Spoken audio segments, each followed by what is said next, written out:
All right, so I just want to take a quick second to talk about just my opinion on being a good officer, and this is just my opinion. Like, you guys don't have to agree, and some of you won't, some of you will.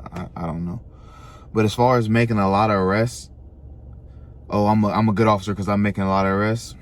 No, it don't make you a good officer. It just make you an officer that's making a lot of arrests. Like, it doesn't dictate good or bad. I mean, if you're proactive, then it dictates you being a good guesser on cars to stop, or good judgment on cars to stop, and stuff like that. Really, it makes you lucky, if anything, if you're doing it based off traffic stops. But a lot of arrests don't really make you a good officer. It just means you got a lot of arrests. What makes you a good officer is how the community responds to you, how people respond to you on runs. Do you have a lot of complaints that have been sustained? How many times have you been suspended? Where are you at on the disciplinary matrix? Like, I feel like those are the factors that play into whether you're a good officer or not. Anybody can make a lot of arrests. Like, you gotta think about it. There's so many criminal charges. You can take someone to jail for trespassing, for PI, public intoxication, being drunk in public. You can take someone to jail for. Now, there's like 3 criteria they gotta meet for that, but honestly, if they're that drunk in public to where you're thinking about taking them to jail, they're probably gonna meet them.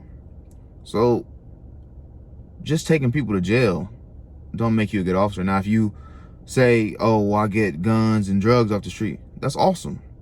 That's great.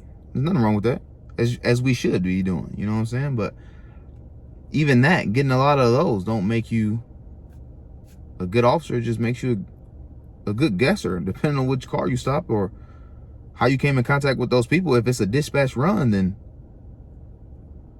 obviously you got more than enough to take them to jail. If they're SVF or if they don't have a gun permit, vice versa. But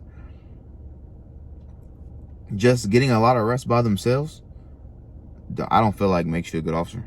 It makes you proactive, and it makes you having a lot of arrests. I don't know. I just didn't understand that post when I saw it. I think a good officer is so much more than just their arrest stats. It takes so much more to do this job other than getting a lot of arrests. And so that's just my opinion. Drop your comments down below. Let me know how y'all feel, what y'all think a good officer is, what y'all think a bad officer is. And I'm not saying getting a lot of arrests is bad, because it's definitely a good thing. Especially if you're arresting some dirtbags, get them off the street. They gotta go. But just having a bunch of arrests in and of itself isn't something that's like, oh, you're a good officer. It may get you officer of the month, but in my opinion, it's just not a good officer. With everything that we have to do and all the stuff that we have to do, we do more than just arrest people. We do a lot more than just arrest people. So yeah, you're good in that column, but where you stack up in these other columns?